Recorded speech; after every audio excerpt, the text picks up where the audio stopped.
बहू सास के बीच गलतफहमियां। समझ की डोर। रमा नई नई बहू बनकर आई थी। शहर में पढ़ी लिखी, आधुनिक विचारों वाली थी। उसकी सास सावित्री देवी, जो गांव के रीति रिवाजों में पली बढ़ी थी और अनुशासन परंपराओं को बहुत मानने वाली थी। पहले ही दिन से छोटी छोटी बातें बड़ी बनती चली गई। रमा देर से उठे तो सास बोली, हमारे घर की बहुएं सूरज से पहले उठती हैं। रमा ने मन में ही मन सोचा कि कितनी पुरानी सोच है।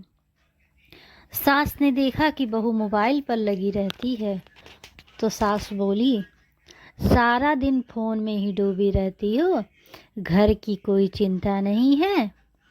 धीरे धीरे बातचीत बहुत कम होने लगी।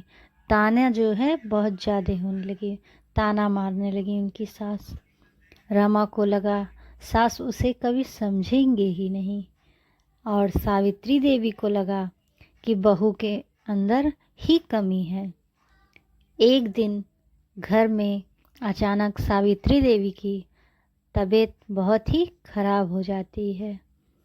रमा ने बिना देर किए हुए डॉक्टर को बुलाया और पूरी रात उनकी देखभाल करती रही।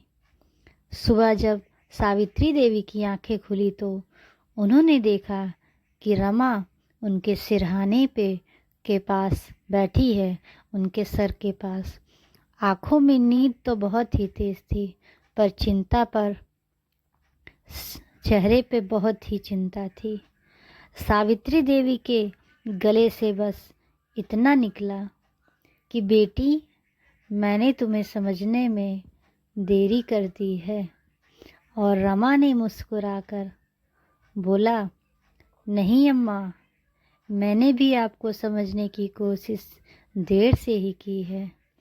उसी दिन से दोनों के बीच जैसे बरसों की दीवारें ढह गईं, और अब रसोई में अब सास सिखाती और बहू सीखती नहीं, दोनों मिलकर नए स्वाद बनाती थी। और घर में फिर से वही गूंज हंसी की सुनाई देने लगी, और अम्मा और रमा हंसते हुए चाय बना रही थी। हमारी वीडियो अच्छी लगी हो तो लाइक सब्सक्राइब ज़रूर करिए। धन्यवाद।